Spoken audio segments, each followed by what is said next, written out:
Many business persons say they're not prepared for the implementation of VAT, and they doubt the government is either. To put VAT on them at this stage might be, just adding weight onto what they're already dealing with. But the State Minister for Finance says those concerns are unwarranted. An update on Junkanoo legend Winston Cooper's health. Yeah, he has his good days and bad days. Hundreds of small homes in the inner city to be repaired. Plus, move over eharmony.com. The Bahamas is getting its very own matchmaking website. Success is not just in the match, it's in the making. I'm Nikia DeVoe, and this is NB12 Weekend.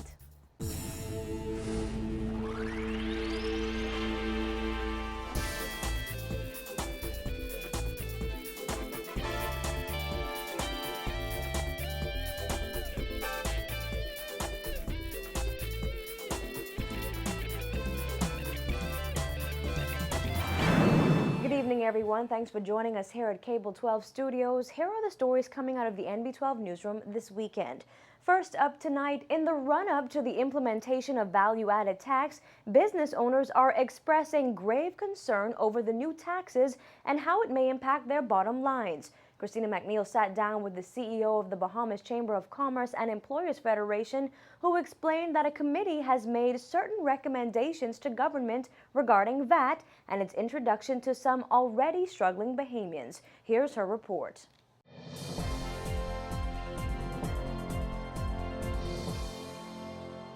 A major concern business owners have is whether or not businesses will be prepared for the possible impact VAT may have on doing business in the Bahamas.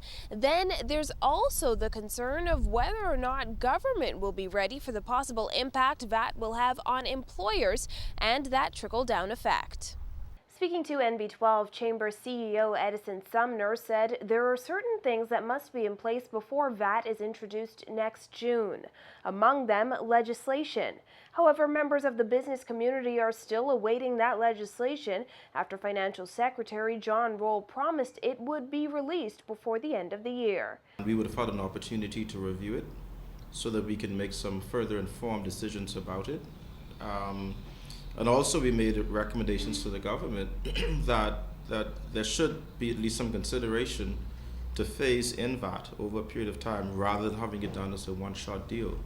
Sumner says the Coalition for Responsible Taxation, made up of leading industry associations, presented government with a detailed list of 12 to 15 recommendations last week. The group is awaiting a formal response from government so it can begin possible negotiations.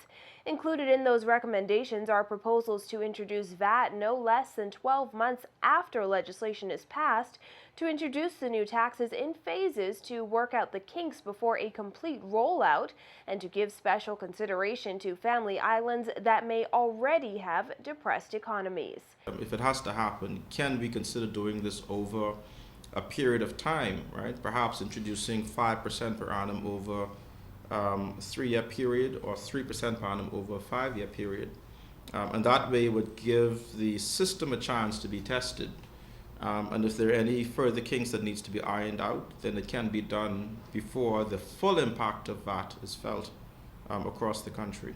There should be some consideration given, a further consideration given to the family islands and how they are brought into this, because a lot of the family island communities are already experiencing hardship. And to put VAT on them at this stage might be, just adding weight onto what they're already dealing with. But Sumner says business owners are also looking at the possible inflationary effects of VAT, which may increase the cost of doing business and may ultimately affect unemployment in the country. We're talking about possible effects to employment for those companies who feel that the oncoming VAT is going to be onerous on their businesses and causing their cost of business to increase, and having a difficulty in maintaining employees in those businesses. Government has promised to roll out an intensive public education campaign before the taxes take effect June 1st, 2014.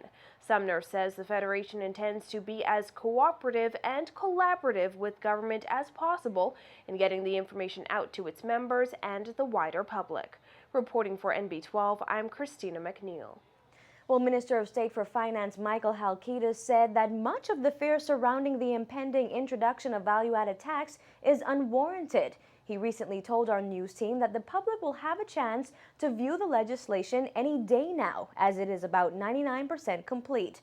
Halkitis said the government has a few loose ends to tie up before it makes the legislation public. Now, he also said the government has noted the concerns of the business community and intends to address them, stating that the government has no interest in making it hard for business people. The Ministry of Finance will begin a series of intensive VAT workshops for the public starting November 13th, according to Financial Secretary John Roll. Now, Halkitis added that members of the VAT implementation team recently met with representatives from the Hotel Association and the Chamber of Commerce. He said both groups gave some feedback that the government took into consideration. Well, it's that time of year again when Junkanooers are deep in crepe paper and cardboard preparing for the fast-approaching Boxing Day and New Year's Day parades. But one iconic figure is visibly absent. Valley Boys leader and cultural icon Winston Cooper is still in Florida recovering from brain surgery. Today, his sons addressed many unanswered questions regarding their father's health and asked for assistance in tackling a more than $500,000 medical bill. My father is in rehab in Florida, where he is going through occupation therapy, speech therapy, and physical therapy every day, trying to get full mobility of his limbs again. He's fighting, and as he tells me every day when I speak to him, Junkanoo is my life. In June, the man affectionately called Gus was airlifted to Jackson Memorial Hospital after experiencing some complications. Doctors removed a tumor from his brain back in July. Family and friends of the Valley Boys founder are praying for a speedy recovery and are holding out hope that he will be back in New Providence for the Boxing Day parade. But Cooper's son Francisco says it is still too soon to tell if that will be possible. He says while his father is not fighting for his life, he is fighting to regain lost motor skills, muscle strength, and speech. He had surgery on the left side of the brain, so the right side is affected. So he is gaining mobility again in his leg, and they're still working on the hand. He has light movement, but it's coming along. But, dealing with the brain is very slow. According to family members, the intensive therapy and months of health care is extremely expensive, and without health insurance, Cooper and his family cannot keep up with the rising costs. Leaders from various Junkanoo groups and the sports community came together to form Friends of Gus, a group that is working to raise money to cover the medical bills. But with a current price tag of about $500,000, which will continue to increase, they're finding it hard to keep up. It's a ballpark figure, and how the daily cost of Jackson is looking at like $3,500 a day, and he's been gone for 3 months. Saturday, November the 16th, which is going to be a benefit in his honor to be held at the Balmoral Club on Sanford Drive. Tickets are $250 per person, and we're asking as many people as possible to come out and support this event. And that doesn't include the costs incurred at Doctors Hospital and Health South Rehabilitation Center, where Cooper also visited for treatment. Now here's how you can help. Anybody who wants to give a donation, you can also, at Royal Bank of Canada, under the name of Gus Cooper's Medical Fund, at any Royal Bank, you can deposit, whether it be $1, $2, $10, we appreciate it all. And we just want to say thank you, Bahamas. That account number is 729-8409. To buy tickets, a table, or an advertisement in the commemorative booklet for the event, you can contact Francisco Cooper at 424-9483 or Elton Cooper at 376-4211. Adderley thanked everyone who has supported Friends of Gus and visited Cooper in hospital. He also highlighted Cooper's many contributions to Junkanoo and sports and asked members of the public and all Junkanoo groups to come together to assist a man who has done much for the country. Friends for Gus and the Valley Boys will honor Cooper during the month of November. The Junkanoo legend turned 71 on November 17th.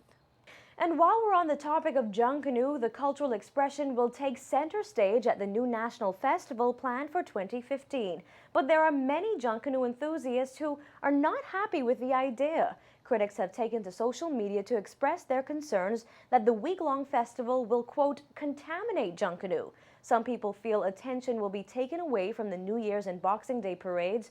Others have said that Junkanoo should be left alone. But that's not how some of the major players in Junkanoo feel. Brian Adderley of the Valley Boys said Gus Cooper, who is a part of the newly formed festival committee, played a big role in the planning. In fact, some of the ideas that he's been trying to encourage some of the members of the Junkanoo community to embrace in Junkanoo, he has recommended that some of those be transferred to the new carnival because, as you say, it's hard to teach an old dog new tricks. Meantime, leader of the Saxon Superstars Percy Vola Francis says he has no such fears. In fact, as far as Vola is concerned, the festival will greatly benefit Junkanooers who spend their time and money preparing for the annual Junkanoo parades with no returns. He said he's also excited that the festival will allow visitors to experience Junkanoo instead of simply being spectators. This is going to bring job opportunities. It's going to bring a major boost to our economy. It's going to be a marketing tool, and I personally would like to start the wheels rolling and having the Bahamas Carnival to be on the list of the major carnivals around the world. We will have opportunities to form groups, right? And the groups would not be Saxons or Valley, but these would be totally different. These would be business entities. Costumes would be online for purchase, and so on. And so we'll be able to create an industry, particularly create an industry for the Bahamas that is going to be new, and everybody is going to be involved in this.